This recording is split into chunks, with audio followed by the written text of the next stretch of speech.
Hello, and welcome to the Center for Mental Health Advocacy Research and Treatment Services, CM Hearts. We appreciate you choosing us to support you in your mental health journey and are committed to helping you improve your well being.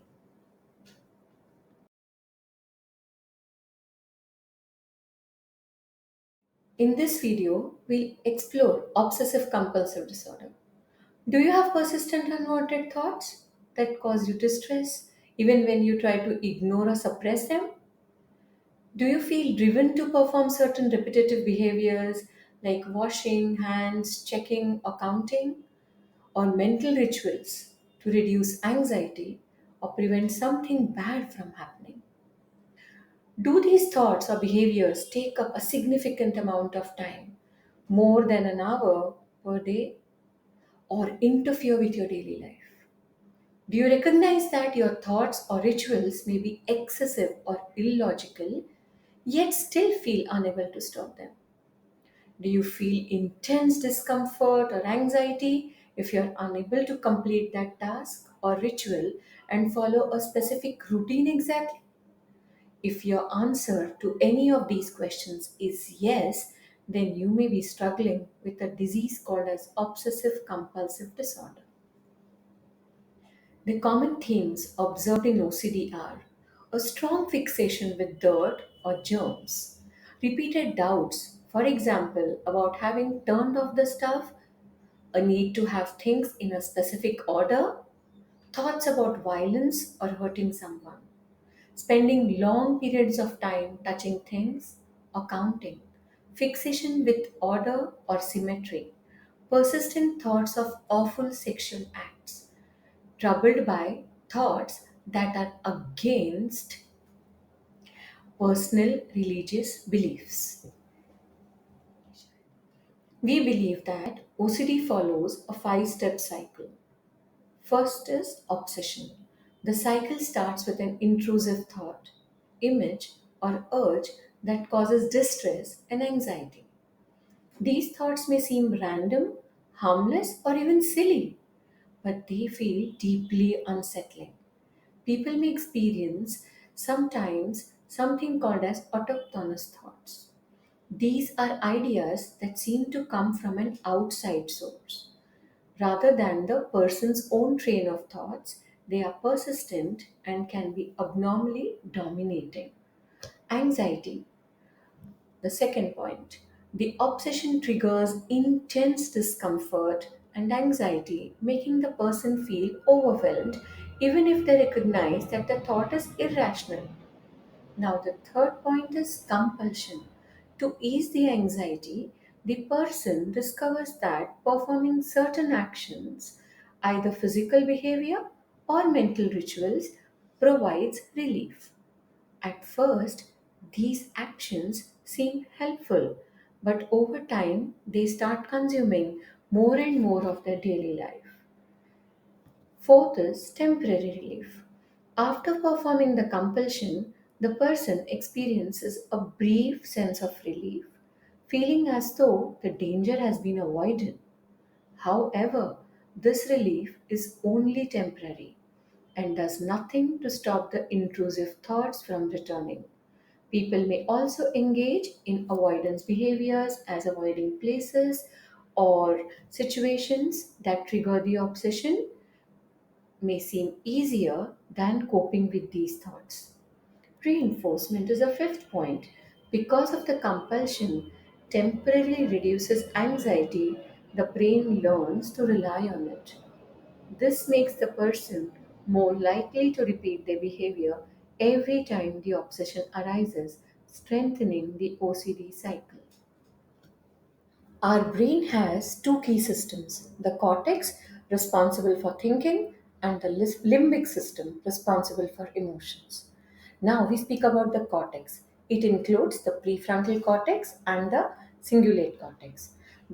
This part of the brain helps us evaluate situations, what's good, what's bad, and what actions we should take.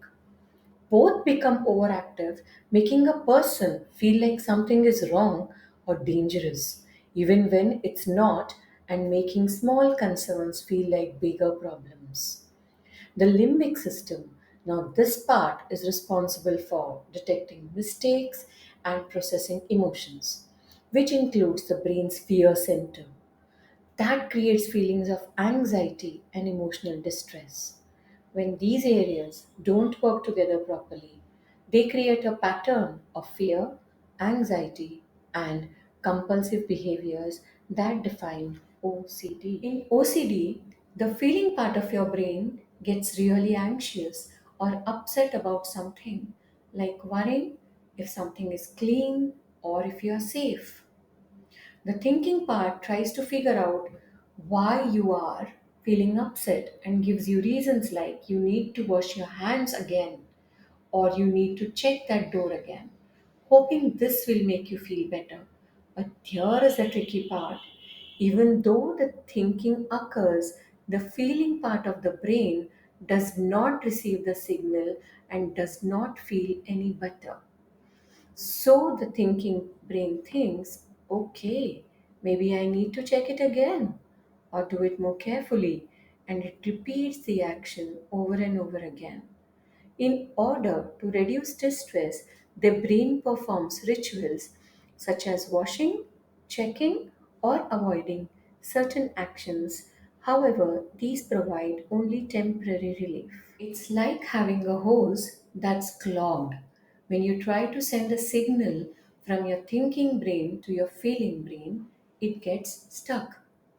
The gunk in the hose is what makes it hard for the signal to go through. So, even though your thinking brain tries to help, the feeling brain keeps on worrying because the signal isn't getting through properly. Therapy can help to fix this. ERP, exposure and response prevention, works like unclogging that hose. You slowly face the thing you're afraid of, like germs or checking the door, but you don't do the usual action like cleaning or checking. That means you feel better. Now, this helps your feeling brain realize that it's okay to be anxious and not act on it. Cognitive behavioral therapy teaches your thinking brain how to change the way it responds to the worries so your feeling brain doesn't get so worked up. Flooding is another technique which you face your worst fear all at once to show your brain that the fear actually is not as dangerous as it feels. Over time, the therapies help your brain send the right messages from the thinking part to the feeling part, and the feeling part can finally calm down without needing to do the same actions over and over again. Why OCD becomes a lifelong pattern? The problem is that the relief from compulsions is short term. It doesn't truly reassure the brain.